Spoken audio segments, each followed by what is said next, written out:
আমরা ঠান্ডা মাথায় ভাবি না, ঠান্ডা মাথায় ভাবতে হবে, ধৈর্যশীল হতে হবে। ইন্নামা সাবরু ইনদা সাদামাতিল উলা। বিষ্ণু বলেছেন, বিপদের প্রথম ধাক্কায় যে সবর ধারণ করতে পারে সেই তো সবর। এজন্য বিষ্ণু দোয়া করতেন, আল্লাহুম্মা জাআলনি সাবুরা, আল্লাহ আপনি আমাকে ধৈর্যশীল বানান। ওয়া জাআলনি শাকুরা, আপনি আমার শুকরগুজার বান্দা বানান। বিশ্বনবীর চেয়ে ধৈর্যশীল, বিশ্বনবীর চেয়ে শুকরগুজার পৃথিবীর কেউ আছে? কথা বলেন। এমন তাবৎ কোনো অত্যাচার নাই যে অত্যাচার বিশ্বনবীর উপর করা হয় নাই। বিশ্বনবী মক্কার জামিনে যখন দাওয়াত দিতে লাগলেন, ওনারে পাগল বলা হতো, বলা হতো তুমি পাগল, বলা হতো মুহাম্মদ একটা কবি, বলা হতো মুহাম্মদ হচ্ছে গণক। বিশ্বনবী যখন রুকু দিতেন, সিজদায় চলে যেতেন, উটের পচা নারী ভুরি এনে বিশ্বনবীর কাঁধে ফেলে রাখা হতো। বিশ্বনবীর গলার মধ্যে রশি ধরে টান দেয়া হতো। কয়েকবার বিশ্বনবীর এই ঘাড়ের এই চামড়া ছিঁড়ে গিয়েছে, একবার চাদর টান দেওয়ার কারণে, আরেকবার রশি টান দেওয়ার কারণে। বিশ্বনবী কিছুই বলেন নাই, ক্ষমা করে দিয়েছেন। যেই মক্কার শত্রুরা বিশ্বনবীকে মক্কা থেকে বিতাড়িত করেছেন, এবং যেই রাতে উনি হিজরত করলেন, মাইগ্রেট করলেন, উনি কেঁদে কেঁদে বারবার মক্কার দিকে ফিরে তাকায়, আবার যায়, আবার ফিরে তাকায়, মাতৃভূমির মায়া ছাড়তে পারছেন না। আর বলছিলেন, মাক্কা তু আহাব্বুল বিলাদ ইলাইয়া, মক্কা আমার কাছে সবচেয়ে প্রিয় শহর। লাউলা উখরিজতু লামা খারাজতু মিনহা, আমার যদি বের করে না দেয়া হতো এই শহর থেকে, আমি কোনোদিন এই শহর থেকে বেরোতাম না। এত ভালোবাসতেন বিশ্বনবী মক্কাতুল মুকাররমাকে। ধৈর্যশীল ছিলেন। এত অত্যাচার অনাচারের পরে যখন মক্কা বিজয়ের ক্ষণ আসলো, এই মক্কাকে বিশ্বনবীর করতলগত করে দিল কে? ফাতে মক্কা হলো। বিশ্বনবী চাইলে পিষে পিষে প্রতিটা কাফের মুশরিককে শেষ করে দিতে পারতেন, ঠিক কিনা? কিন্তু বিশ্বনবী বললেন, লা তাসরিবা আলাইকুমুল ইয়াউম ইযহাবু আনতুমুত তুলাকা, কোন রিভেঞ্জ চলবে না আজকে, কোনো প্রতিশোধ নাই। একেবারে বড় যুদ্ধাপরাধী যারা, মারাত্মক যারা অফেন্স করেছে, তাদেরকে শাস্তির আওতায় আনা হবে, বাকি সবাইকে আমি ক্ষমা করে দিলাম। In the long history of the world, there is no instance of magnanimity and forgiveness which was showed by our beloved Prophet Muhammad when all of his enemies laid under his feet and he forgave them one and all. পৃথিবীর গোটা পৃথিবীর ইতিহাসে এরকম নজির কোথাও পাওয়া যায় না, যাকে এত অত্যাচার করে বিতাড়িত করা হয়েছে, নির্বাসন দেয়া হয়েছে, হিজরতে বাধ্য করা হয়েছে। তিনি যখন ওই শহরকে আবার বিজয় করলেন, কাউকে আঘাত করলেন না, আগুন জ্বালিয়ে শহরটাকে জ্বালিয়ে দিলেন না, ওদের বংশকে নির্বংশ করলেন না, বরং মুচকি হেসে উনি বললেন, যাও ক্ষমা করে দিলাম। কি ধৈর্যশীল ছিলেন। আবার দোয়াও করতেন, আল্লাহুম্মা জাআলনি সাবুরা, আল্লাহ আপনি আমার ধৈর্য বাড়ায় দেন। ওয়া জাআলনি শাকুরা, আপনি আমার শুকরগুজার বানান। ওয়া জাআলনি ফি আইনি সাগীরা, আল্লাহ আমার চোখে আপনি আমারে ছোট বানান। ওয়া ফি আয়ুনিন নাসি কাবীরা, আল্লাহ মানুষের চোখে আপনি আমারে বড় বানান।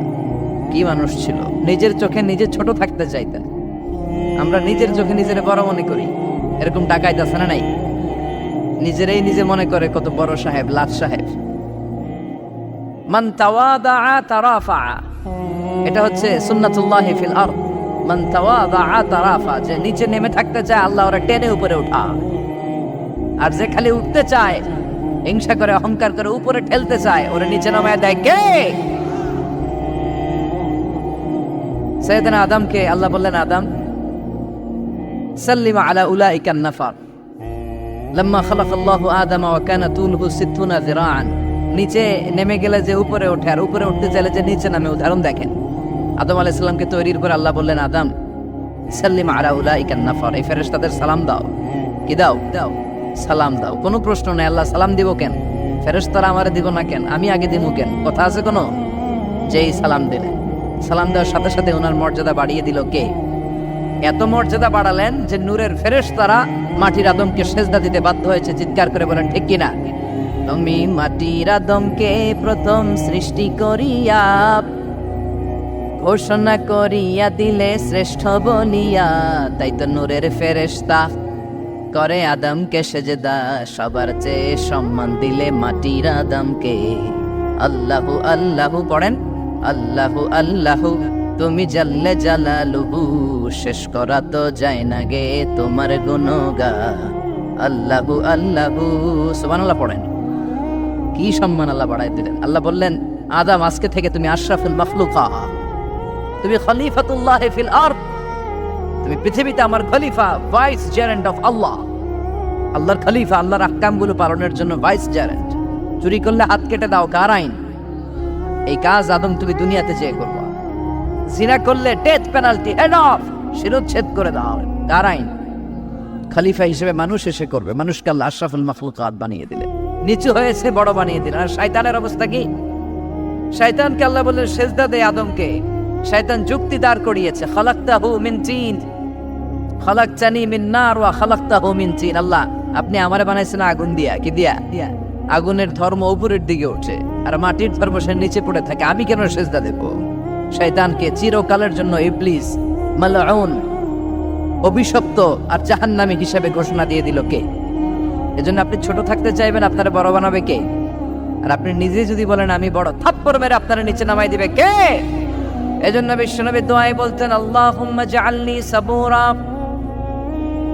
ওয়াজআলনি শাকুরা ওয়াজআলনি ফি আইনি সাগীরা ওয়া ফি আয়ুনিন নাসি কাবীরা। ও আল্লাহ, আপনি আমারে ধৈর্যশীল বানান, আপনি আমারে শুকরগুজার বান্দা বানান, আমার চোখে আমারে আপনি ছোট বানান, মানুষের চোখে আপনি আমারে বড় বানান। সুবহানাল্লাহ পড়েন। এজন্য সবসময় শুকরগুজার থাকার চেষ্টা করতে হবে। রাজি আছেন তো? যে কোনো মুহূর্তে, যে কোনো পরিস্থিতিতে আমরা শুকরিয়া করবো কার? চিল্লায় বলেন কার? আমরা যেন বেশি বেশি আল্লাহ তাআলার শুকরিয়া আদায় করতে পারি। আল্লাহ তুমি তৌফিক দাও। সবাই পড়ি আমিন। উত্তর চান্দলা হিলফুল ফুজুল ইসলামী সংগঠনের উদ্যোগে আজকের এই তাফসীরুল কোরআনের প্রোগ্রাম। হিলফুল ফুজুল নামটা আমার বড্ড প্রিয়।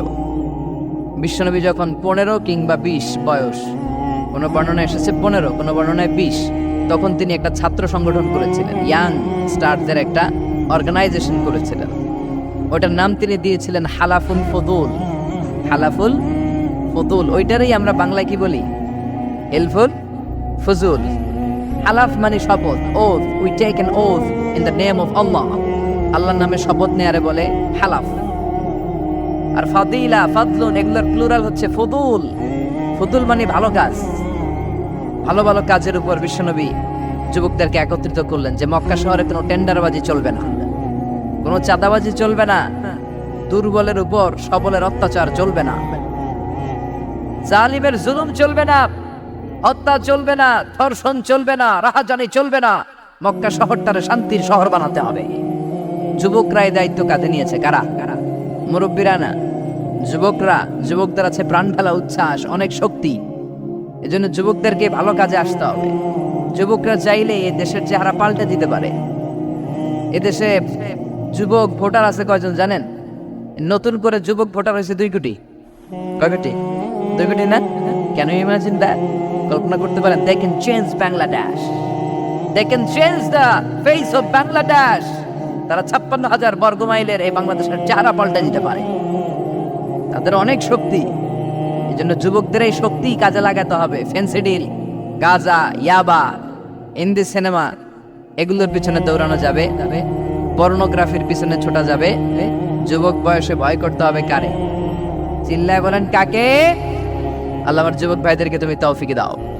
বিশ্বনবী এই হালাফুল ফুদুল তিনি গঠন করলেন মক্কাতুল মুকাররমাতে। পুরো মক্কা শহরটা শান্তির শহর হয়ে গেল। সুবহানাল্লাহ। আল্লাহ উত্তর চান্দলা হিলফুল ফুজুল ইসলামী সংগঠনকে তুমি কবুল করো। আজকের প্রোগ্রামের সভাপতিত্ব করছেন আল্লামা অধ্যক্ষ গোলাম সরোয়ার সাইদি পীর সাহেব, আড়াইবাড়ি দরবার। আমার প্রিয় নানা ভাই আলোচনা করেছেন, বয়ান করেছেন। আল্লাহ নানা ভাইকে কবুল করো। নানা ভাইটা একটু ইয়াং হয়ে গেছে না? হ্যাঁ, অনেক জায়গায় লোকজন খুব বিভ্রান্তিতে পড়ে যায়। ঘটনা কি? আপনি নানা হইলেন কবে, নাতনি হইল কবে, আবার জামাই পেলেন কবে? তা আমারও বলা যে তুমি যে আমার নানা ভাই বানাইছো, আমি তো এর উত্তর দিতে দিতে কাম সারা। তো আল্লাহ নানা ভাইকে তুমি কবুল করো। তিনি হকের কথা, কোরআনের কথা বলেন। পীর সাহেবদের মুখে এরকম হুঙ্কার দেখা যায় না। কথা কন, এরা থাকে খানকায়, এদের পেট থাকে বড়। সবার কথা বলছি না, বেশিরভাগ। কথা বলেন। এই ভণ্ডামি এই দেশে আছে না নাই? দো দেল বান্দা কালমা চোরে, না পায় শ্মশান না পায় ঘরে, দিন থাকিতে আয়রে পথে ছাইড়া দে ভণ্ডামি। ভণ্ডামি ভণ্ডামি ভণ্ডামি, ছাইড়া দে ভণ্ডামি। আছে না নাই? নামাজ কালাম পড়ে না, ইবলিস শয়তানের নানা। আছে না? নামাজ নাই, রোজা নাই, নাচানাচি, নাচ গান, গোসল করে না, সারা বছরে করে একবার, ওই গোসলের পানি মুরিদরা খেয়ে ফেলায়। আছে না নাই? নামাজ রোজা করে না, ইবলিশ শয়তানের নানা, ধর্মের একখান খুঁটি ধইরা কয়দিন করবা হয়রানি। ভণ্ডামি ভণ্ডামি ভণ্ডামি, ছাইড়া দে ভণ্ডামি, ঠিক কি না?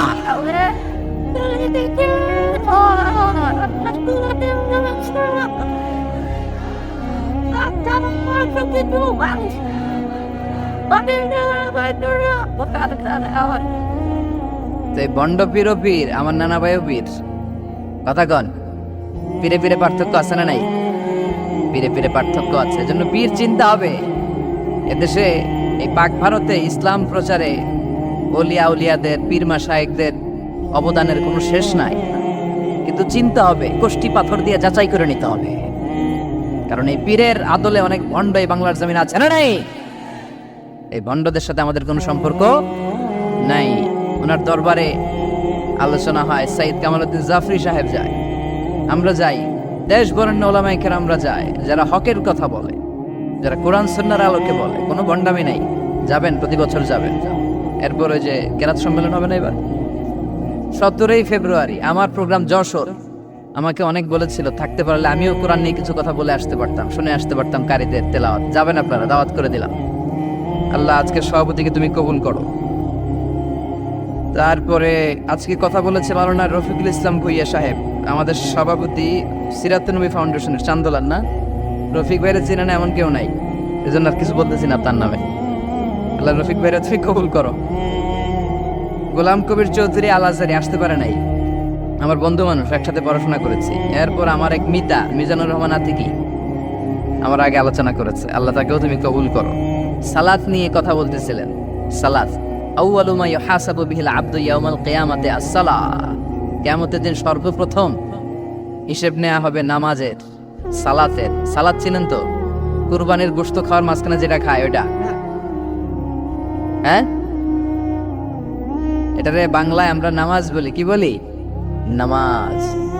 বিশ্বনবী ইন্তেকাল করবেন, রূহ বের হয়ে যাচ্ছে, 2-3টা শব্দ বললেন, এর মধ্যে একটা ছিল সালাত। আর সালাত, উম্মতেরা নামাজ, নামাজ, নামাজ ছেড়ে দিও না, আমা মালাকাত ঈমানু। মানুষ ইন্তেকালের আগে শ্বাস বের হয়ে যাচ্ছে, রূহ চলে যাচ্ছে, ওই মুহূর্তে কি জরুরি কথা বলে নাকি ফালতু কথা বলে? সবচেয়ে জরুরি কথাটাই তখন সে বলে যায়, ঠিক কিনা? কথা বলেন। বিষ্ণু বলেছিলেন নামাজ। তাহলে এই সালাতের গুরুত্ব আছে না নাই? সর্বপ্রথম এই সালাতের ব্যাপারে in the day of judgement আমাদেরকে প্রশ্ন করবে কে? সালাত কায়েম করো, সালাত কায়েম করো, হবে সম্মানী তুমি, হবে জান্নাতি তুমি, হবে সম্মানী তুমি, হবে জান্নাতি তুমি। দিবে কাল হাসরে শীতল ছায়া হারশে আজিম, রাব্বিয়াল আলা রাব্বিয়াল আযীম, রাব্বিয়াল আলা রাব্বিয়াল আযীম। সুবহানাল্লাহ পড়ে। এজন্য নামাজ, নামাজ, এই নামাজ যাতে মিস হয়ে না যায়। সব মিস হতে পারে, নামাজ মিস হতে পারে না। আল্লাহ তুমি বুঝার তৌফিক দান করো। সাইয়েদনা মুসা আলাইহিস সালাম অত্যন্ত রাগী ছিলেন। উনি একবার এক থাপ্পড় মেরে ফেরাউনের বাবুর্চিকে দুনিয়া থেকে বিদায় করে দিয়েছেন। আরেকবার আরেক থাপ্পড় মেরে সাইয়েদনা মালাকুল মাউতের চোখ বন্ধ করে দিয়েছিলেন। উনি রেগে গেলে ওনার মাথার চুলগুলো ওনার টুপি ভেদ করে উপরের দিকে এরকম খাড়া হয়ে দাঁড়িয়ে যেত। মাঝে মাঝে এরকম শক্ত লোকের দরকার আছে না নাই? কয়েকটা ক্যারেক্টার আছে, যেমন সাইয়েদনা ওমর ফারুক, সাইয়েদনা মুসা আলাইহিস সালাম, ওনাদের মুখের চেয়ে লাঠি চলতো বেশি। মাঝে মাঝে লাঠি চালানোরও দরকার আছে না নাই? আদবের লাঠি সবসময় মাচায় তুলে রাখলে চলবে না। ওমরে ফারুকের এমন হাইবাত ছিল, বিষ্ণুনবীর স্ত্রীরাও ওমরে ফারুককে ভয় পেত, মুনাফিকরা ওমরে ফারুককে ভয় পেত, এমনকি শয়তানও ওমরে ফারুককে ভয় পেত। বিষ্ণু বলতেন, ইয়া ওমর মা সালাকা শাইতানু সালিকান ফাজ্জান ইল্লা সালাকা ফাজ্জান গায়রা ফাজ্জি। ওমর, শয়তান যদি তোমারে কোনো রাস্তা দিয়ে হাঁটতে দেখে, শয়তান ওই রাস্তা রেখে দিয়ে অন্য রাস্তা দিয়ে হাঁটে। সুবহানাল্লাহ। আসতে বলেন, প্রভু তুমি বলেছ রাসূল দেবে না, বলনি দেবে না ওমর, বলনি দেবে না হামজা তারি, খালিদে বিজয়ী সমর প্রভু তুমি বলেছ রাসূল দেবে না, বলনি দেবে না ওমর, বলনি দেবে না হামজা তারি, খালিদে বিজয়ী সমর প্রভু তুমি বলেছ রাসূল দেবে না। আল্লাহু আকবার পড়েন। কি ওমরে ফারুক, মুনাফিকরা ভয় পাইতো, বিশ্বনবীর স্ত্রীরা ওনারা দেখে ভয় পেতেন, শয়তানও ভয় পেত। ওমরে ফারুকের অভ্যাস ছিল মুখের আগে লাঠি চলতো বেশি। সুবহানাল্লাহ পড়েন। আমরা যারা ইমাম সাহেব তারা একামত হলে কেবলামুখী হয়ে দাঁড়ায় থাকি না? একামত চলতেছে, ইমাম সাহেব কোন দিকে দাঁড়ায় থাকে? কেবলামুখী। ওমরে ফারুক মুসল্লিদের দিকে হয়ে দাঁড়ায় থাকতেন, আর হাতে থাকতো একটা লাঠি। কি থাকতো? কাতারকে বাঁকা করতেন, পিঠায় সোজা করে দিতেন, এই সোজা করো, ইস্তাউ আকিমু সুফুফাকুম ওয়া'তাদিলু। এই ছিলেন ওমর। এজন্য বিশ্বনবী বলতেন আশাদ্দুহুম ফি আমরিল্লাহি আমার, আল্লাহর দ্বীনকে আল্লাহর জমিনে বাস্তবায়নের জন্য সবচেয়ে কঠোর সাহাবী হচ্ছে ওমর। সবাই আবু বকরের মতো হলে চলবে। আর উম্মতি আলা উম্মতি আবু বকর, আমার উম্মতের মধ্যে সবচেয়ে রহম দিলের সাহাবী হচ্ছেন আবু বকর। সাইয়েদনা আবু বকরের দিলটা, হৃদয়টা এত নরম ছিল, উনি যখন নামাজে দাঁড়াতেন উনি কান্নার কারণে তেলাওয়াতের আওয়াজ পিছনে মুসল্লিরা শুনতে পেত না। রজুলুন আসিফ, কোমল হৃদয়ের মানুষ, এত ভদ্র হৃদয়ের মানুষ, এত প্রিয় ছিলেন আল্লাহ তাআলার কাছে। বিশ্বনবী মেরাজ থেকে যখন আসলেন, এসে ঘটনা বর্ণনা শুরু করলেন, আমি মক্কা থেকে ফিলিস্তিন গিয়েছি, ফিলিস্তিন থেকে দূর পাহাড়ে উঠেছি, সেখান থেকে 7 আকাশ পাড়ি দিয়ে আল্লাহর আরশে গিয়েছি, জান্নাত জাহান্নাম দেখেছি, আবার ফজরের আগে ফিরে এসেছি। আবু জাহেল, উতবা, সাইবা, ওয়ালিদ ইবনে মুগিরা জানতে, ওরা কয় এতদিনে একটা পাইছি, একটা ইস্যু পাইছি, এই ইস্যু দিয়া মুহাম্মাদের বিরুদ্ধে যত বদনাম রটানো যায় আমরা রটাবো। সর্বপ্রথম যে ধরছে বিশ্বনবীর সাহাবী আবু বকরকে, যে বলে আবু বকর দেখো তোমার বন্ধু এতদিন যা বলতো মেনে নিতাম, আজকে সে কি বলে, সে তো পুরো পাগল হয়ে গিয়েছে। নাউজুবিল্লাহ পড়েন। যেখানে মক্কা থেকে ফিলিস্তিন যেতে লাগে 15 দিন, ফিরে আসতে লাগে 15 দিন, যেতে আর আসতে লাগে 1 মাস, সে নাকি মাঝরাতে উঠে বাইতুল মুকাদ্দাস গিয়েছে, নবীদের নিয়ে ইমামতি করেছে নামাজের, আরো সে গিয়েছে, জান্নাত জাহান্নাম দেখেছে, আবার নাকি ফজরের আগেই চলে এসেছে। এটা কেমন পাগলামির কথা বলো তো? সাইয়েদনা আবু বকর বললেন আমার রাসূল কি আসলেই এই কথা বলেছে? আবু জাহেল, উতবা, সাইবা বলে হ্যাঁ, তোমার নবী, তোমার মুহাম্মদ এই কথাই বলেছে। সাইয়েদনা আবু বকর বলেন বিশ্বনবী যদি এটা বলে থাকেন তাহলে বিশ্বনবী সত্য বলেছে। আমার নবী বলে থাকলে সত্য বলেছে, তিনি মিথ্যা বলতে পারে? as-sadiq al-amin, সত্যবাদী, the trustworthy personality, সবচেয়ে বিশ্বাসী মানুষ, তিনি কখনো মিথ্যা বলতে পারে? বিশ্বনবী বললেন আবু বকর আনতা লাস্তা আবু বকর ফাকাত, তুমি আজকে থেকে শুধু আবু বকর নও, আজকে থেকে মিনাল ইয়াউম আনতা আবু বকর as-সিদ্দিক, তুমি আজকে থেকে সত্যবাদী আবু বকর। সেদিন থেকে তিনি as-সিদ্দিক উপাধি পেয়েছেন। সিদ্দিক মানে যিনি সত্য গ্রহণে, সত্য প্রকাশে, সত্যের ব্যাপারে আপোষহীন। সুবহানাল্লাহ পড়েন। কিন্তু সাইয়েদনা আবু বকর ছিলেন কোমল হৃদয়ের অধিকারী, তার বিপরীতে সাইয়েদনা ওমরে ফারুক ছিলেন শক্ত হৃদয়ের অধিকারী। এজন্য দুইটারই দরকার আছে, তাইলেই ব্যালেন্স হয়। সবাই নরম হইলেও চলবে না, আবার সবাই গরম হইলেও চলবে না, ঠিক কি না?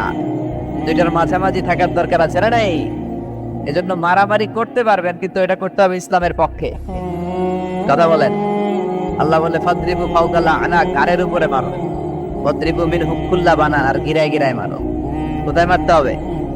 গারের উপরে আর গিরায় গিরায়। তবে এটা নিজেদের মধ্যে এই মারামারি করলে চলবে না। ইসলামকে প্রতিষ্ঠা করার জন্য, কালেমার বাণীকে সুউচ্চ করার জন্য যদি মারামারিরও প্রয়োজন হয়, আমরা মারামারি করতে রাজি আছি না? কোন একদিন এ দেশের আকাশে কালিমার পতাকা উড়বে, সেদিন সবাই খোদাই বিধান পে দুঃখ বেদনা ভুলবে। কোন একদিন এ দেশের আকাশে কালিমার পতাকা উড়বে, সেদিন সবাই খোদাই বিধান পে দুঃখ বেদনা ভুলবে, ঠিক কিনা? এটা আমাদের স্বপ্ন। আমরা কালিমাকে বিজয়ের আসনে দেখতে চাই। আর মুমিনকে বিজয় দান করে কে? চিল্লায় বলেন কে? আল্লাহ বলেন ওয়ালা তাহিনু ওয়ালা তাহজানু ওয়া আনতুমুল আ'লাউনা ইন কুনতুম মুমিনিন। চিন্তিত হয়ো না, দুশ্চিন্তা করো না, বিজয় তোমাদের হবেই যদি তোমরা মুমিন হও। তবে ঈমানটা হতে হবে পাক্কা ঈমান। কথা বলেন। এজন্য মারামারি করলেও এটা ইসলামের পক্ষে মারামারি করতে হবে, ইসলামের পক্ষে থাকলেই লাভ। কারণ ইসলামকে যে বিজয় দেয়া হবে এটার ঘোষণা দিয়েছে কে?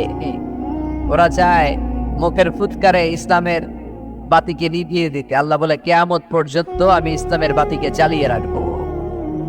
Up to the day of judgement ইসলামের আলো জ্বলতেই থাকবে, কেউ এটাকে থামাতে পারবে? দেখেন তা তিনি আজীবন ধরে ক্ষমতার চেয়ারে আসেন, তার ক্ষমতার চেয়ার কেউ কেড়ে নিতে পারবে না। কথা বলেন, কথা বলেন, কথা কয় নাকি? বিএনপির ক্ষমতার চেয়ার কেড়ে নেয় আওয়ামী লীগ, আওয়ামী লীগের ক্ষমতার চেয়ার কেড়ে নেয় বিএনপি। এগুলো আমরা দেখছি না? এখন অবশ্য লম্বা সময় ধরে বাংলাদেশ আওয়ামী লীগ ক্ষমতার চেয়ারে আছে। হয়তো কোনো কারণে আওয়ামী লীগের পর আবার নতুন কোনো দল ক্ষমতায় আসতে পারে কি পারে না। এভাবে পৃথিবীর রদবদল হয়। আজীবনের জন্য কেউ ক্ষমতার চেয়ারে বসে থাকতে পারে একজন ছাড়া। তিনি কে? তিনি কে? আল্লাহ। সেই যে ক্ষমতার চেয়ারে বসছে, কেউ আল্লাহর ক্ষমতার চেয়ার কেড়ে নিতে পারবে? চিল্লায় বলেন পারবে? এই পৃথিবীতে যারা ক্ষমতায় আসেন তাদের কারো ক্ষমতার মেয়াদ 5 বছর। এই যে বাংলাদেশ আওয়ামী লীগ নতুন করে ক্ষমতায় এলো, মেয়াদ কয় বছর? কথা বলেন। 5 বছর। কোন কোন দেশে 10 বছর। আল্লাহ যে ক্ষমতার চেয়ারে বসছে, আল্লাহর ক্ষমতার মেয়াদ কয় বছর? 20 বছর। 20 বছর কি কয়? হ্যাঁ, 50, 100 বছর। কয় বছর? আজীবন মেয়াদ। সুবহানাল্লাহ কইবেন না? হুয়াল আউয়ালু ওয়াল আখিরু ওয়াল যাহিরু ওয়াল বাতিন ওয়া হুয়া বিকুল্লি শাইইন আলীম। আল্লাহ বলে আমি প্রথম, আমি শেষ, আমি গোপন, আমি প্রকাশ্য। আমি চিরকালের জন্য ক্ষমতার চেয়ারে বসেছি, কোনোদিন এই চেয়ার আমি ছাড়বো না। ঠিক কি না? উনি আজীবন ক্ষমতার মালিক। উনি শুরু থেকে আছেন, শেষ পর্যন্ত থাকবেন। সুবহানাল্লাহ পড়ে। আমার কথা কি বোঝা যাচ্ছে? বুঝতে পারতেছেন? পৃথিবীর অনেক দেশে আবার ডেমোক্রেটিক সিস্টেমে ভোটে জিতে ক্ষমতায় আসতে হয়। যেমন আমাদের দেশ ডেমোক্রেটিক কান্ট্রি। ভোট যার বেশি, ক্ষমতা তার বেশি। ভোট পেয়ে ক্ষমতায় আসে। তো আল্লাহ তো ভোটে জিতে মনে হয় ক্ষমতায় আসছিল না,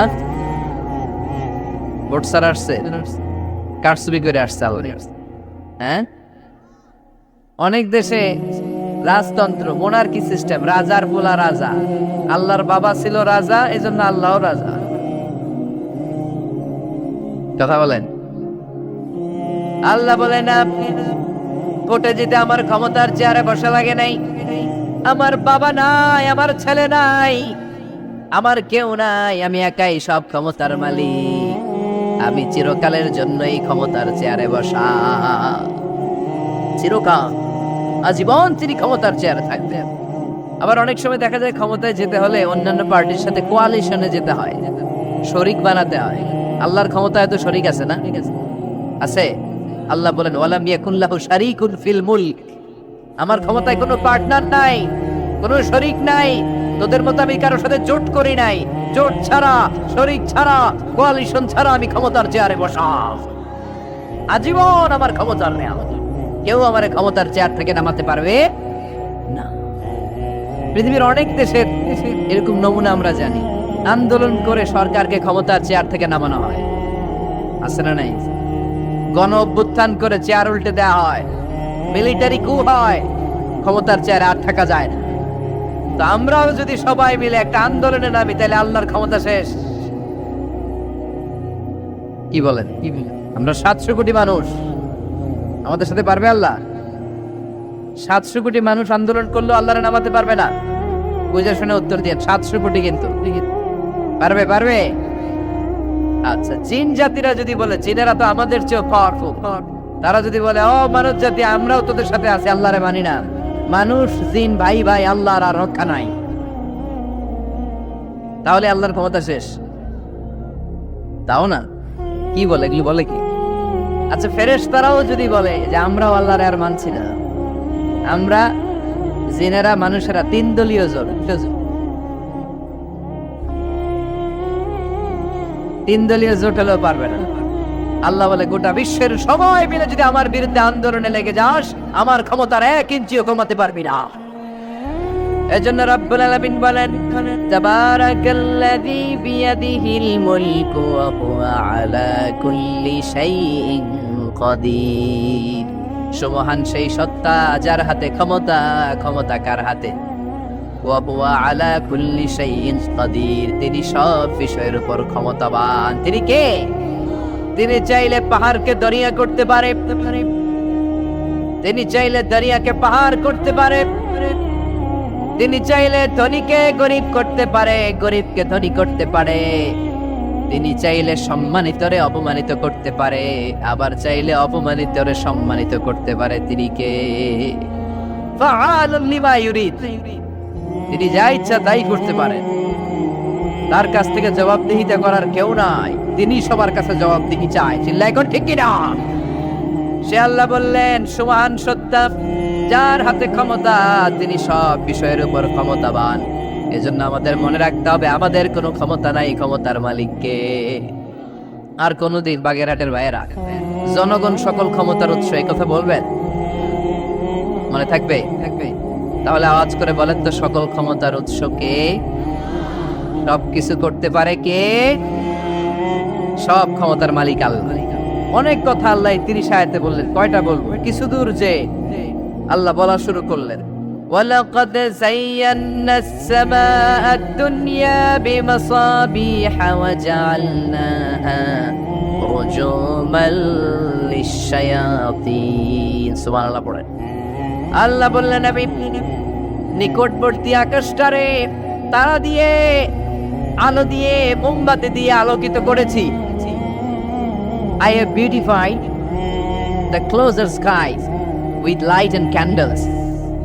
আমি তারা দিয়ে নিচের আকাশটাকে সুশোভিত করেছি।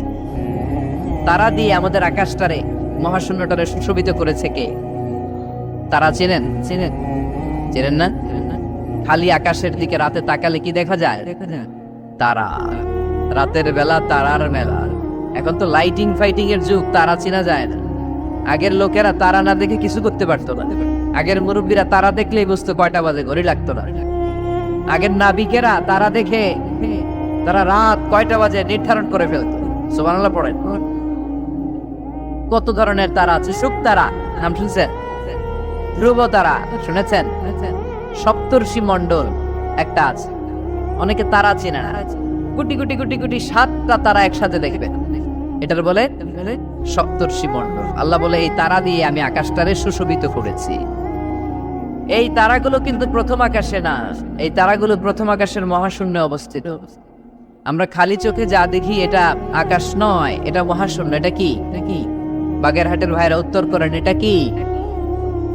এই মহাশূন্যের অনেক অনেক অনেক অনেক অনেক উপরে আকাশ। ওই আকাশ যে কত উপরে, এটা নাসার বিজ্ঞানীরাও জানে না। শুরুতে আমরা দেখতে পাই প্রথম আকাশের মহাশূন্য, এর অনেক উপরে প্রথম আকাশ। তারপরে শুরু হয় দ্বিতীয় আকাশের মহাশূন্য, তার অনেক উপরে দ্বিতীয় আকাশ। তারপরে তৃতীয় আকাশের মহাশূন্য, তারপরে তৃতীয় আকাশ। এভাবে একটার চেয়ে আরেকটা বড়, একটার চেয়ে আরেকটা বড়। দ্বিতীয় আকাশের তুলনায় প্রথম আকাশটা কত ছোট শুনতে চান?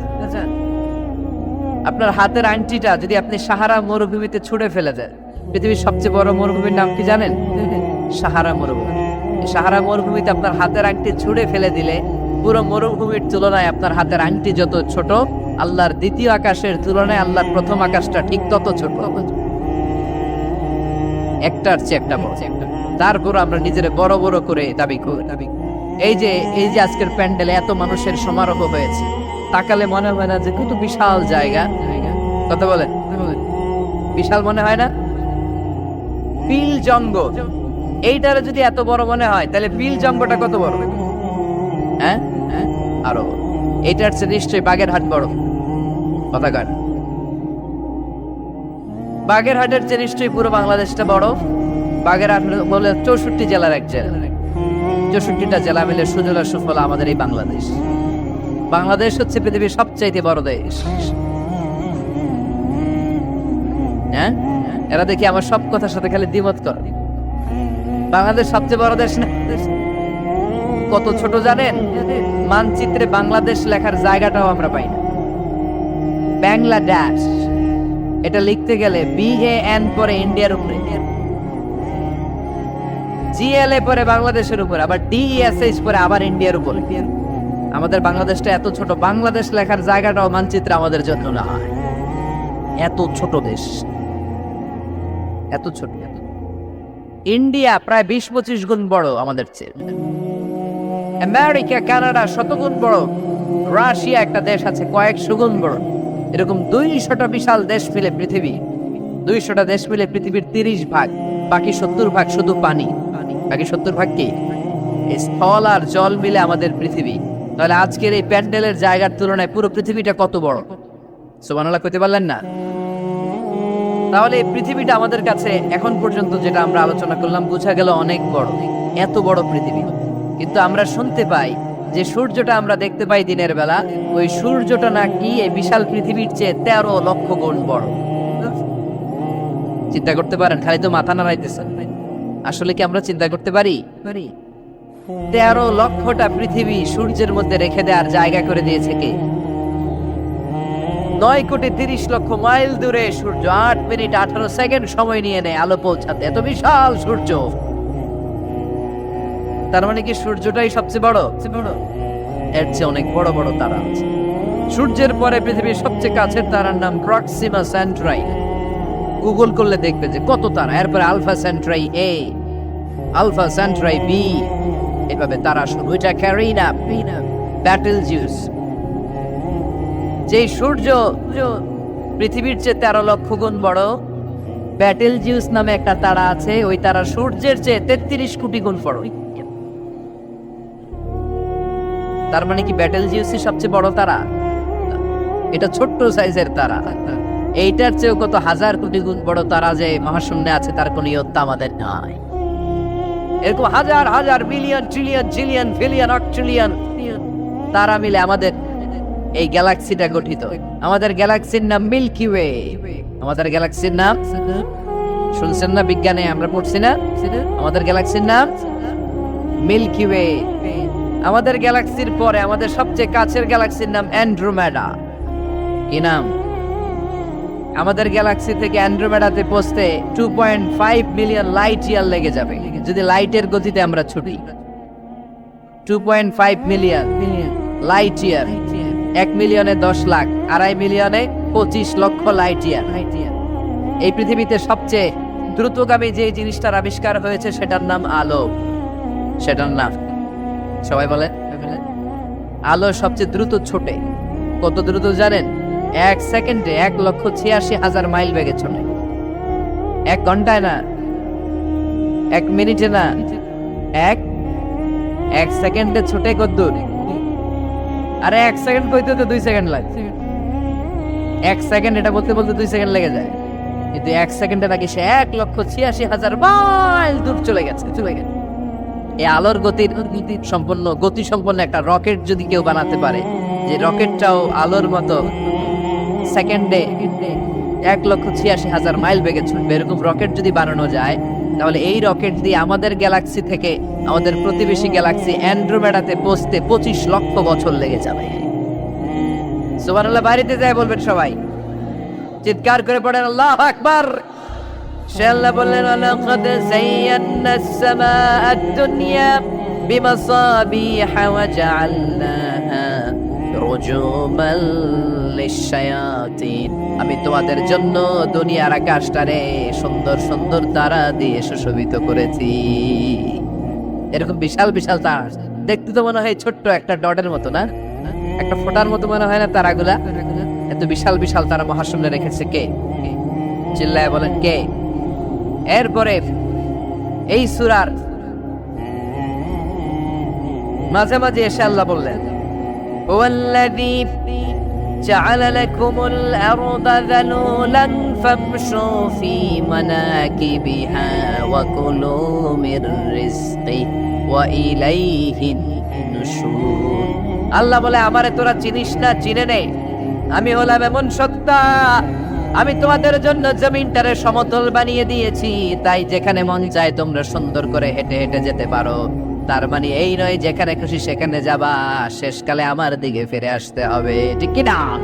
মিনহা خلقناكم وفيها نعيدكم ومنها نخرجكم تارة أخرى মাটি থেকে বানালাম, মাটির কবরে পাঠালাম, আবার মাটির কবর থেকে আমাদেরকে উঠাইয়া দিবে কে?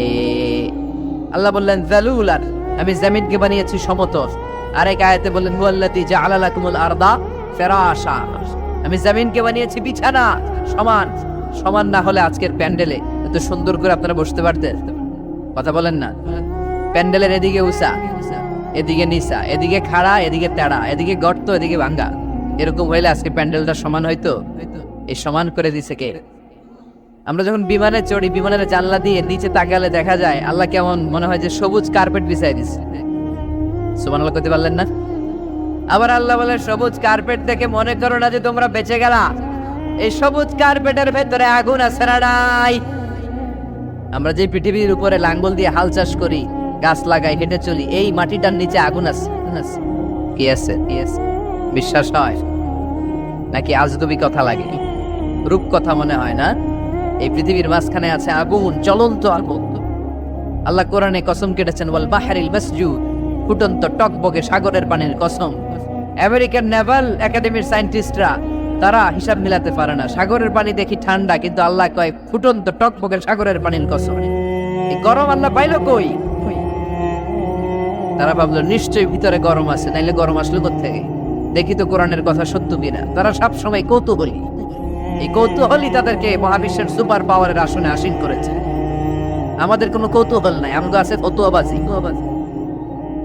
কথা কর, আমি তবলিগ, বাকি সব কাফের। আমি জামাত ইসলাম, বাকি সব মুনাফিক। আমি আহলে হাদিস, বাকি সব ঈমান হারা। কথা কন, এই গুতাগুতি আছে না নাই? ফতুয়াবাজি আছে না নাই? একজনের পিছনে আরেকজন আছে না নাই? কি কারণে যে ফতুয়াবাজি করে, গীবত করে লেগে থাকে আল্লাহই জানে। এরা কি বুঝে এগুলো করে আল্লাহই জানে। খালি ফতুয়াবাজি, খালি গীবত, কেউ কারো ভালোটা দেখতে পারে না। একজন দাওয়াতি কাজ করতেছে, হকের কথা বুঝাচ্ছে, হাজার হাজার মানুষ তার স্পষ্ট ভাষা আর সহজ সাবলীল ব্যাখ্যার কারণে ইসলামের সৌন্দর্য খুঁজে পেয়েছে, কিন্তু তারেও ঠ্যাং ধরে নিচে নামাতে চায়। এটা বাংলাদেশ, এমন দেশটি কোথাও খুঁজে পাবে না গো তুমি। আহা, খালি ফতুয়াবাজি। একজন বলছিল বাংলাদেশের জাতীয় খেলা হাডুডু কেন?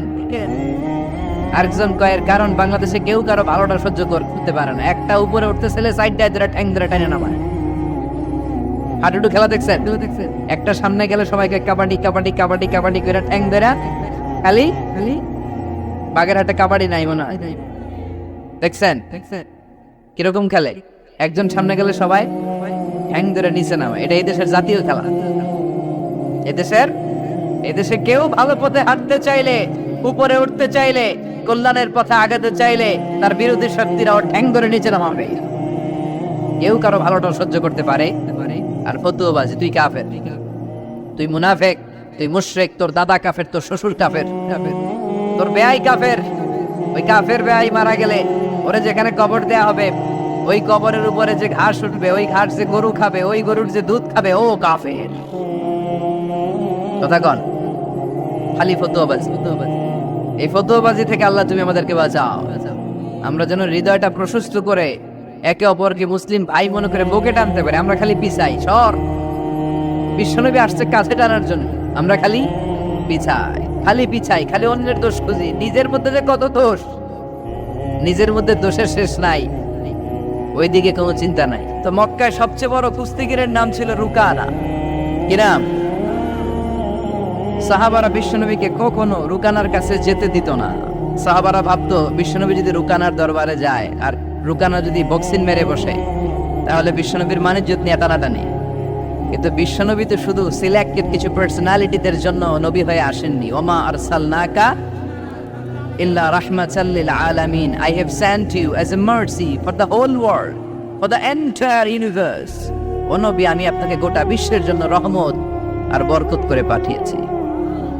তো বিশ্বনবী একদিন ফজরের সালাত শেষে লুকিয়ে লুকিয়ে মক্কার সবচেয়ে বড় বক্সার ছিলেন তো বিশ্বনবী তো as a mercy for the entire universe, গোটা বিশ্বের জন্য রহমত, তিনি মক্কার সবচেয়ে বড় বক্সার রুকানার কাছে চলে গেল। যে বলল, রুকানা আসলিম তাসলাম, ইসলাম মানো শান্তিতে থাকবা, দুনিয়ায়ও থাকবা আখিরাতেও থাকবা, সুবহানাল্লাহ পড়ে। রুকানা বলে, না আব্দুল্লাহর বেটা মোহাম্মদ, আমি তো কালিমা পড়বো না, যদি বক্সিং খেলে আমারে হারায় দিতে পারো তাইলে কালিমা পড়ব। বিশ্বনবী বললেন, আমি তো বক্সিং খেলি না রে বাপ। রুকানা বলল, তাহলে আমিও কালিমা পড়ি না।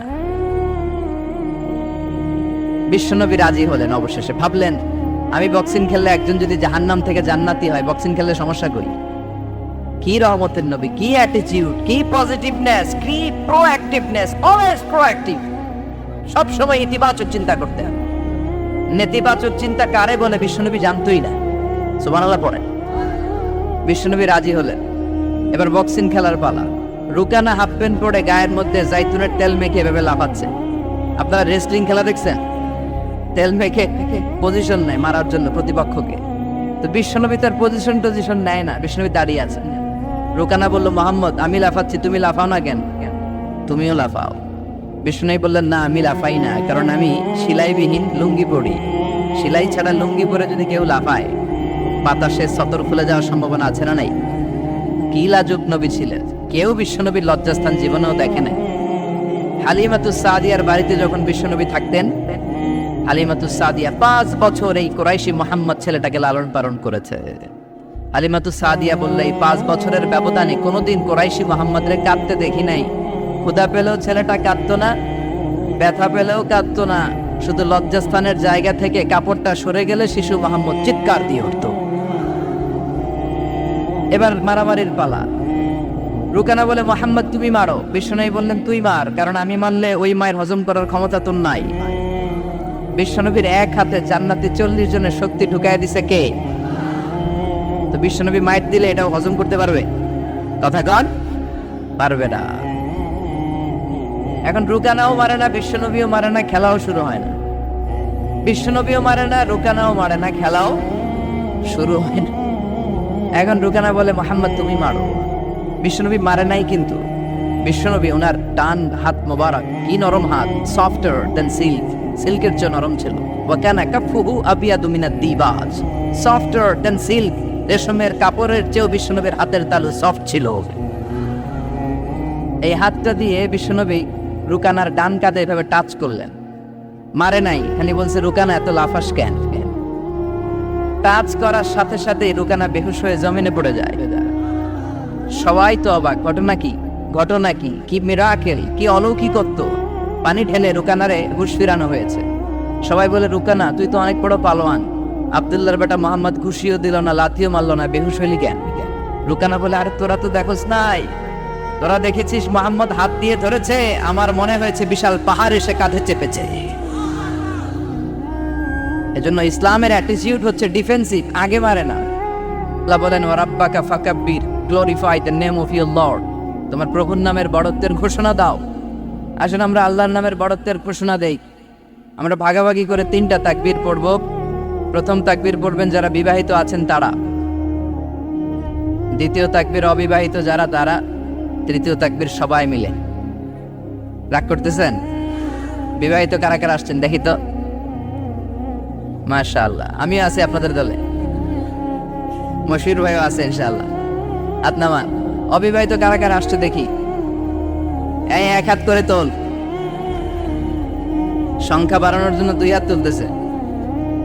মাশাআল্লাহ, এরাও কম না, স্টেজেও আছে 2-1 জন। আল্লাহ এদেরকে তাড়াতাড়ি ডাবল বানায় দাও। চিন্তা নাই, দেশে আমাদের বোনদের, নারীদের সংখ্যা যেভাবে বাড়তেছে, কপালে 2-3টা করেও জুড়তে পারে। যদিও এদেশে প্র্যাকটিসটা ওইভাবে হয় নাই, কিন্তু এটা কিন্তু সুন্নাহ। এটা কি সুন্নাহ? তো আমরা প্রথমে তাকবীর পড়ব যারা বিবাহিত আসছি তারা, এরপরে তাকবীর পড়ব যারা অবিবাহিত আসছি তারা, এরপরে সবাই মিলে। তো আমি লিল্লাহি তাকবীর বললে আপনারা শুরুতে যারা বিবাহিত ভাইয়েরা আছেন তারা তাকবীর পড়বেন। এটার উদ্দেশ্য হচ্ছে আপনাদেরকে একটু প্রাণবন্ত করে তোলা, আপনাদের জীবনী আসলে, জড়তা আসলে, কাপুরুষতা এগুলো ছেড়ে ফেলে দিয়ে যাতে কোরআন শোনার জন্য আমরা রেডি হয়ে যাই। শুরুতে বিবাহিত ভাইরা রেডি তো? কাদের পারফরমেন্স কেমন হয় আজকে দেখব। শুরুতে বিবাহিতদের পারফরমেন্স, আমি লিল্লাহি তাকবীর বললে আল্লাহু আকবার বলা যাবে? শুরুতে আমার বিবাহিত ভাইরা পড়েন লিল্লাহি তাকবীর। মাশাআল্লাহ মাশাআল্লাহ তাবারাকাল্লাহ। এবার অবিবাহিতদের পালা, সিঙ্গেল যারা তোমরা রেডি? ওরা কাশি দিয়ে গলা ঠিক করে নিতেছে। অবিবাহিতরা রেডি তো? বিবাহিতদের হারায় দেওয়া যাবে? এবার তোমরা তাকবীর দাও, লিল্লাহি তাকবীর। ওরে আল্লাহ, দেখাই দিছে একেবারে। মাশাআল্লাহ তাবারাকাল্লাহ। এবার সবাই মিলে তিনটা তাকবীর পড়বো, পারা যাবে মুসলমান? লিল্লাহি তাকবীর, লিল্লাহি তাকবীর, লিল্লাহি তাকবীর। আল্লাহ আমাদের তাকবীরের দোয়া তুমি কবুল করো। তখন তারাও বাধ্য হয়ে পড়ে আল্লাহু আকবার। তাহলে বোঝা গেল আমাদের কোনো ক্ষমতা টমতা কিচ্ছু নাই, আসল ক্ষমতার মালিক একজন। চিল্লায় বলেন তিনি কে?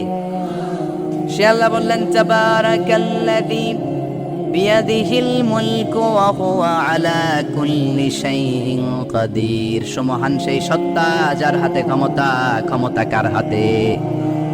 সব ক্ষমতার মালিক আল্লাহ। তবে আমাদেরকেও আল্লাহ কিছু ক্ষমতা দিয়েছে, এটা লিমিটেড।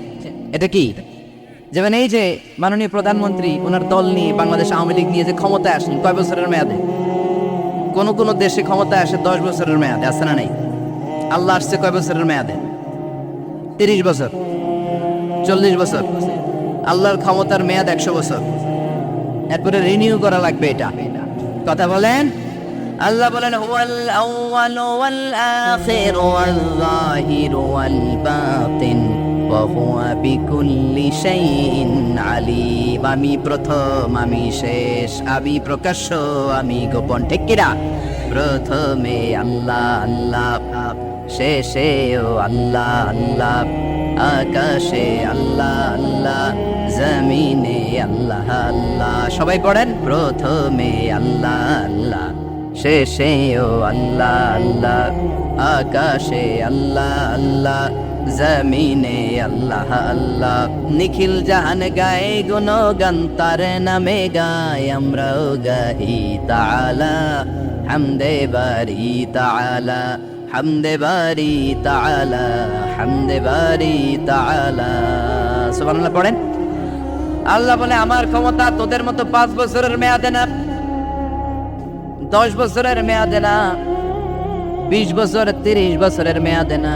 আমি চিরকালের জন্য ক্ষমতার চেয়ারে বসা। চিরকালীন মেয়াদ, সৃষ্টির সূচনার আগ থেকে তিনি আছেন, অনাদিকাল পর্যন্ত তিনি থাকবেন। তার ক্ষমতার মেয়াদ আনলিমিটেড মেয়াদ। চিৎকার করে বলেন ঠিক কিনা? আবার পৃথিবীর অনেক দেশে দেখবেন ডেমোক্রেটিক সিস্টেমে, আমাদের দেশেও তো গণতান্ত্রিক সিস্টেমে ভোটাভুটির মধ্য দিয়ে ক্ষমতায় আসে না।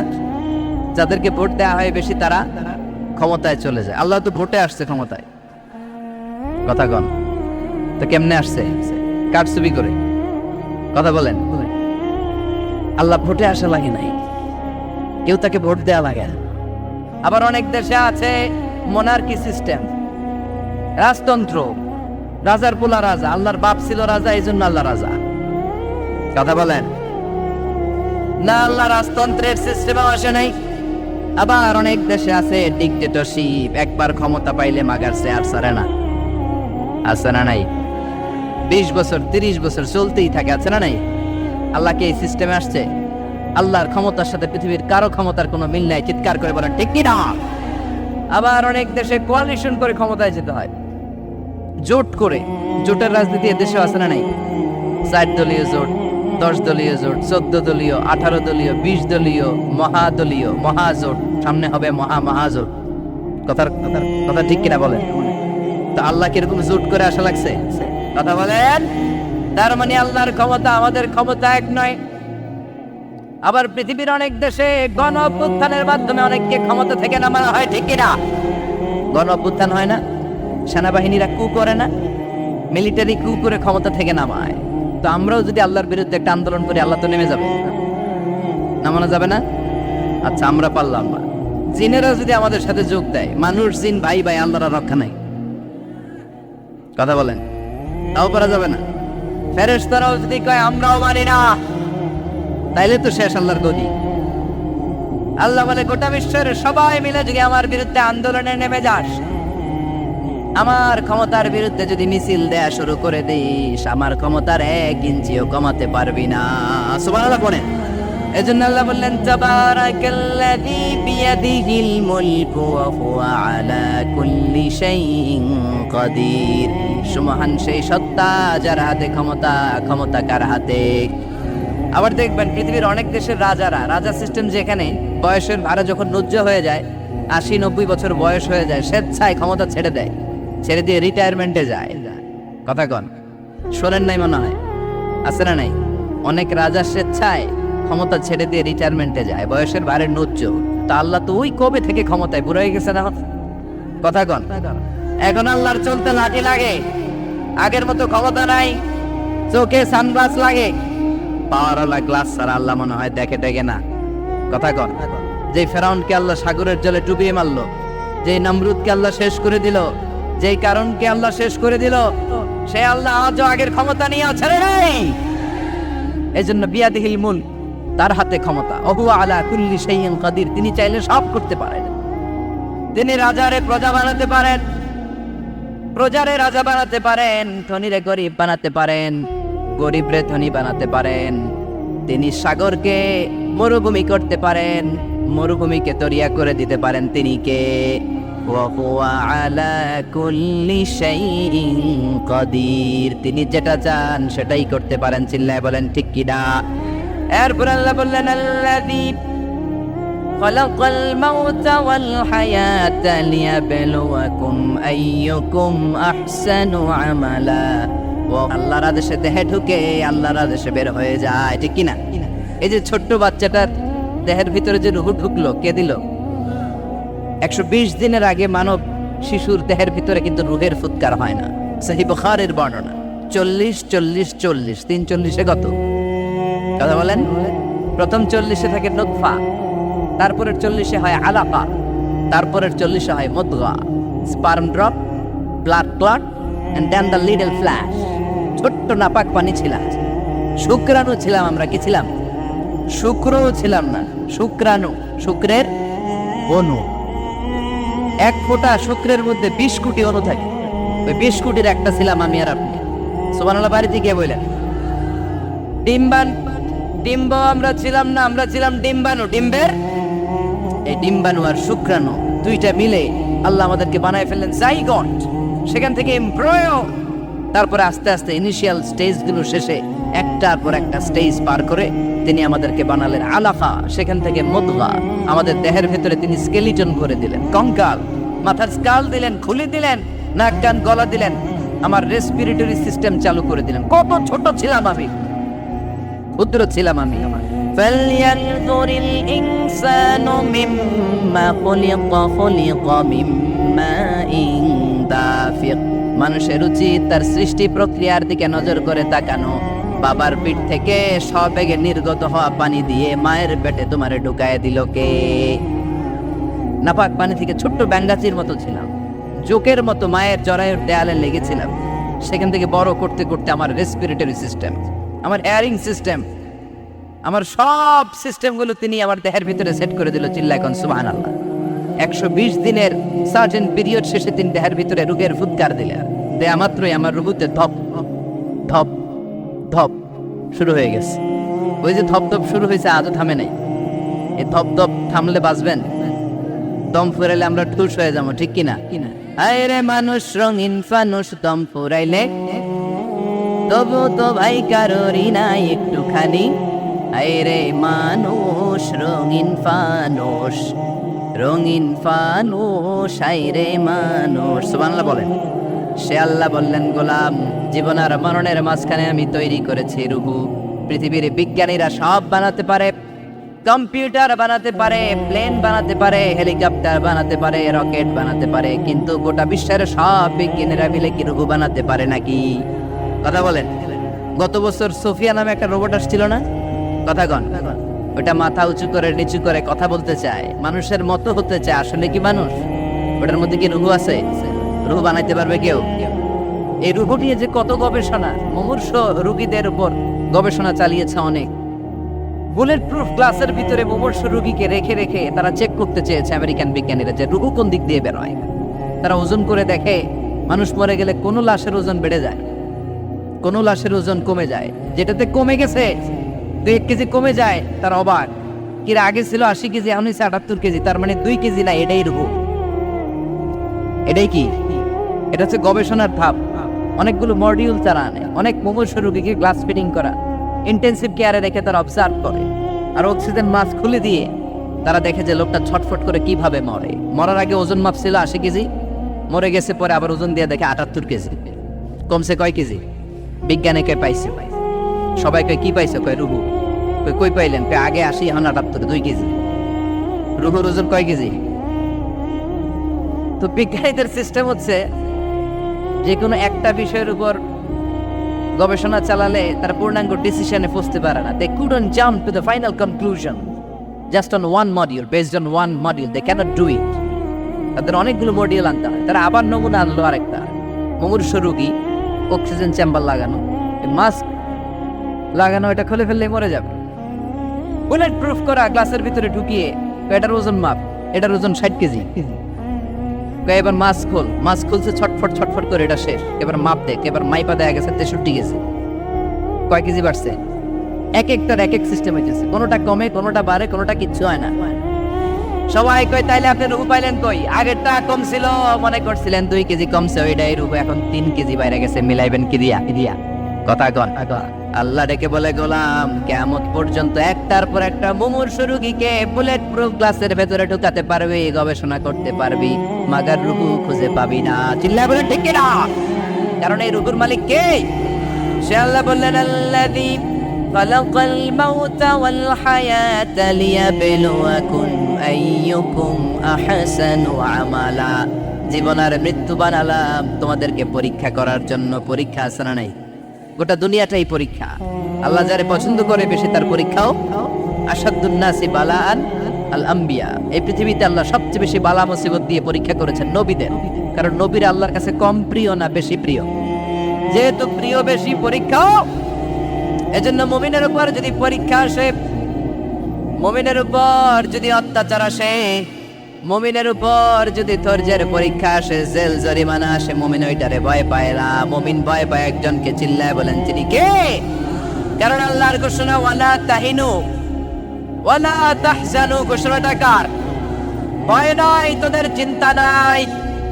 আনতুমুল আ'লাউনা ইন কুনতুম মুমিনিন। তোমরাই বিজয়ী হবা যদি মুমিন হও, যদি মুমিন হও। এজন্য ধৈর্যের পরীক্ষা দিতে হবে, আল্লাহর উপর তাওয়াক্কুল করতে হবে, অত্যাচার আর জুলুম আল্লাহর নামে সহ্য করে যেতে হবে। চিল্লায় বলে ঠিক কিনা? এই বিশ্ব ভালোবাসা দিবসের সাথে মুসলমানদের কোনো সম্পর্ক নাই। আমার প্রিয় ভাইরা, অশ্লীলতা নানা ভাবে, নানা নামে, নানা মোড়কে ছেলে মেয়ে একে অপরকে জড়ায় ধরতেছে, একে অপরকে চুমু খাচ্ছে প্রকাশ্যে, দিবালোকে, গণমানুষের সামনে।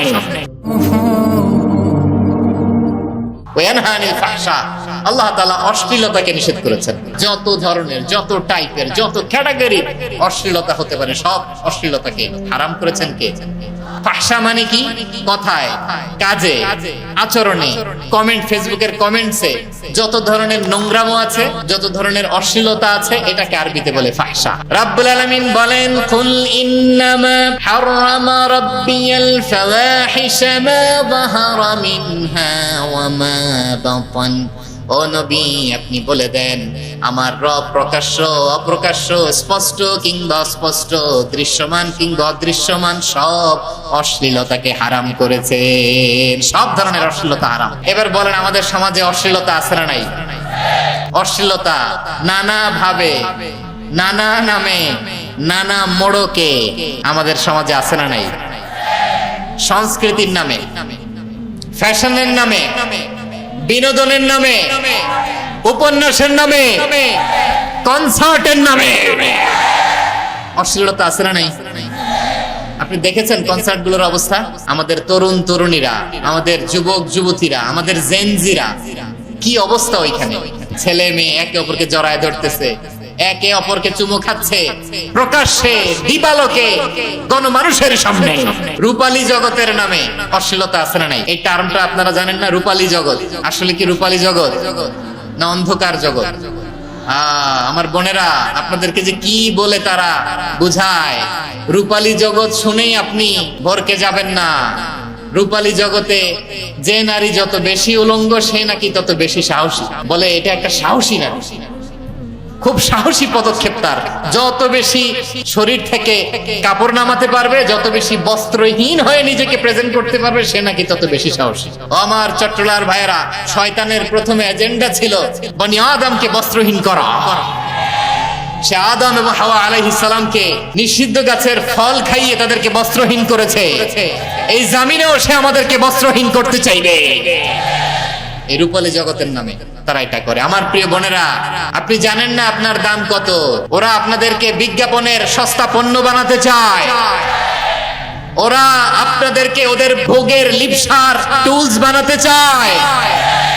আপনাদেরকে দিয়ে ওদের খায়েশ পূরণ করতে চায়। এটা আপনাদের জন্য মোটেও ডিগনিটি নয়, এটা আপনাদের জন্য সম্মান নয়।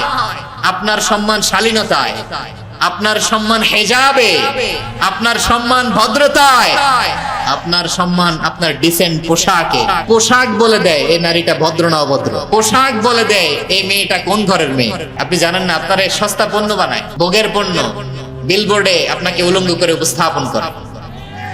এই অশ্লীলতার সাথে ইসলামের কোনো সম্পর্ক। এজন্য আল্লাহ বলেন, আমি অশ্লীলতাকে হারাম করেছি। অশ্লীলতাকে হারাম করার প্রথম কারণ হলো এর মাধ্যমে মানবতাকে অপমানিত করা হয়। কারণ মানুষের সম্মান মানুষের পোশাকে। মানুষ যখন পোশাকহীন হয়ে যায়, বস্ত্রহীন হয়ে যায়, তার সম্মান কমে যায়, ঠিক কিনা? অশ্লীলতাকে হারাম করার প্রথম কারণ হচ্ছে মানুষ মানুষকে অপমান করে। একটা নারী, সে তো সম্মানিত। নারী যে কত সম্মানিত, নারীর এটা বুঝেই নেই। বিশ্বনবী বলেন, আদ-দুনিয়া কুল্লুহা মাতা ওয়া খায়রু মাতা'আদ দুনিয়া আল মারআতুস সালিহা। আমার বোনেরা, 5টা প্যান্ডেলে আপনারা এলইডিতে আমার আলোচনা শুনছেন, আমি জানি। আপনাদের এই গর্ভ যে কত দামি আপনি জানেন না। আপনার পেট থেকেই আসবে আগামী দিনের সালাহুদ্দিন আল আইয়ুবী। আপনার পেট থেকেই আসবে অনাগত দিনের ইমাম মাহদী আল মুনতাযর। আপনার পেট থেকেই আসবে অনাগত দিনের ফয়সাল, ওয়াসিম, মুগ্ধ, আবু সাইদের মতো বীর যোদ্ধা।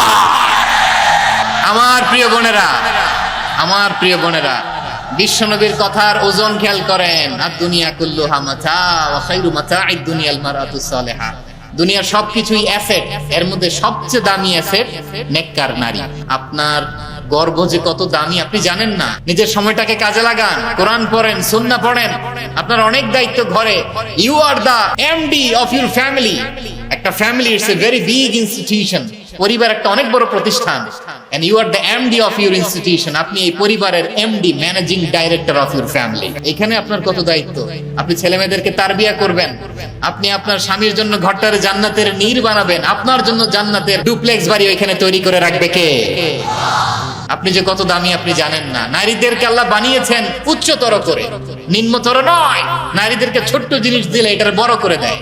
নারীদেরকে ভ্রূণ দিলে, শুক্রাণু দিলে নারী এটারে বাচ্চা হিসেবে উপহার দেয়, ঠিক কিনা?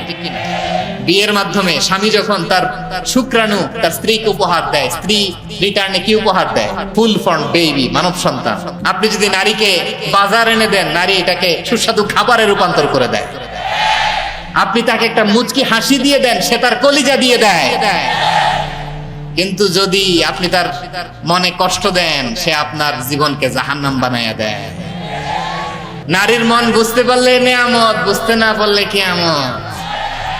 আপনাদেরকে যেন ভোগের সস্তা পণ্য বানাতে না পারে, আপনাদেরকে সচেতন থাকতে হবে। তাহলে কেন আল্লাহ তাআলা এই ফাহশা অশ্লীলতাকে হারাম করলেন? 1 নাম্বার, এতে হিউম্যান ডিগনিটি কমে। 2 নাম্বার, এতে মানুষের অধিকার নষ্ট হয়। আপনি বিয়ে করেছেন, এরে পরকিয়া করেন, ওর সাথে এরকম আছে না নাই? স্ত্রীর অধিকার নষ্ট করেছেন। আপনি বিবাহ সম্পর্কে আবদ্ধ হয়েছেন তার সাথে, আপনি পরকিয়া করেন ওই ছেলের সাথে, আপনি আপনার হাজবেন্ডের সাথে বিট্রে করেছেন। এজন্য আল্লাহ অশ্লীলতাকে হারাম করেছেন। অশ্লীলতাকে হারাম করার আরেকটা কারণ হচ্ছে আল্লাহ তাআলা এই হিউম্যান জেনারেশনকে এটাকে প্রিজার্ভ করতে চায়। হিফজুন নাসল, এটা মাকাসিদুশ শরিয়ার অনেক গুরুত্বপূর্ণ একটা মাকাসিদ, অনেক গুরুত্বপূর্ণ। আপনার নাসল, আপনার জেনারেশনকে সংরক্ষণ করা। এই যে আসতেছে ফেব্রুয়ারি, কত ফেব্রুয়ারি জানো? এটা কি বিশ্ব ভালোবাসা দিবস? হ্যাঁ, কি দিবস? এই বিশ্ব ভালোবাসা দিবসের সাথে মুসলমানদের কোনো সম্পর্ক নাই। আমার প্রিয় ভাইরা, এই যে আপনি অবৈধ সম্পর্কে জড়ালেন, কেন আল্লাহ অশ্লীলতাকে হারাম করেছে দেখেন। বলতেছিলাম যে এটা আপনার নাসাল, আপনার জেনারেশন, আপনার লিনিয়েজ, আপনার বংশকে প্রিজার্ভ করা। কে কার বাবা, কে কার মা, বাবা মা জানা, প্রজন্মকে প্রিজার্ভ করা, এটা ইসলাম ওয়াজিব করে দিয়েছে। এই যে অবৈধ সম্পর্কের কারণে, বিশ্ব বেহায়া দিবসের কারণে, এগুলোর আউটকাম, আউটপুট হিসেবে মাঝে মাঝে এই ঢাকা মেডিকেলের ডাস্টবিনে নবজাতকের বাচ্চার কান্নার আওয়াজ শুনতে পাওয়া যায়। চট্টগ্রাম মেডিকেলের ডাস্টবিনে নবজাতকের কান্না শুনতে পাওয়া যায়। বীর চট্টলার মুসলমানেরা বুঝতে পারলে আওয়াজ করে বলেন, এই যে চট্টগ্রাম মেডিকেলে যে নবজাতকটা পাওয়া গেল, ওর বাবাকে আমাকে বলেন, ওর মাকে, ও কোন ফ্যামিলির সন্তান কেউ জানে? আপনি হিউম্যান ডিগনিটিকে অপমান করেছেন না? আপনি তার ভবিষ্যৎকে অন্ধকার করেছেন না? আপনি তার লিনিয়েজকে প্রশ্নবিদ্ধ করে দিয়েছেন না? এই জন্য আল্লাহ তাআলা অশ্লীলতাকে আমাদের জন্য হারাম করে দিয়েছেন। পড়েন সুবহানাল্লাহ।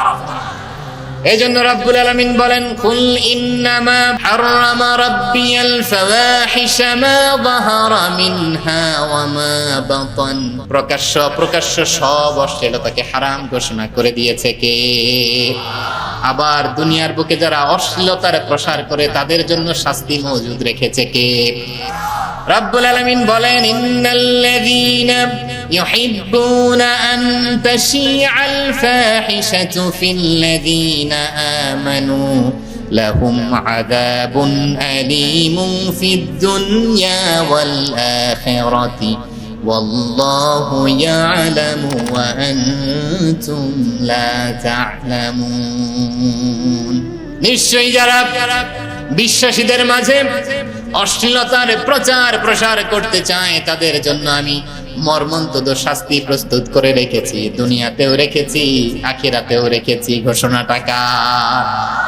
যারাই নাটকের নামে, সিনেমার নামে, রূপালী জগতের নামে, মুভির নামে, ওটিটি প্ল্যাটফর্মের নামে আমার সমাজে অশ্লীলতা ছড়াতে চায় তাদের জন্য কঠিন মর্মন্তুদ শাস্তি মজুদ রেখে দিয়েছে কে?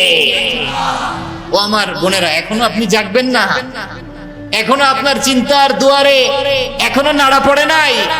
ওরা আপনাকে উলঙ্গ বানাতে চায়, ওরা আপনাকে আইটেম গার্ল বানাতে চায়। এজন্য ইসলাম অশ্লীলতাকে হারাম করেছে। হারাম। ইসলাম বলেছে যোজন যোজন দূরে থাকো, ওরা বলে না কাছে আসো, কাছে আসার গল্প, ক্লোজ আপ ওয়ান, কাছে আসার গল্প আছে না নাই? তাহলে অশ্লীলতার সাথে আমাদের কোনো সম্পর্ক? আমরা এই সমস্ত ক্লোজ আপ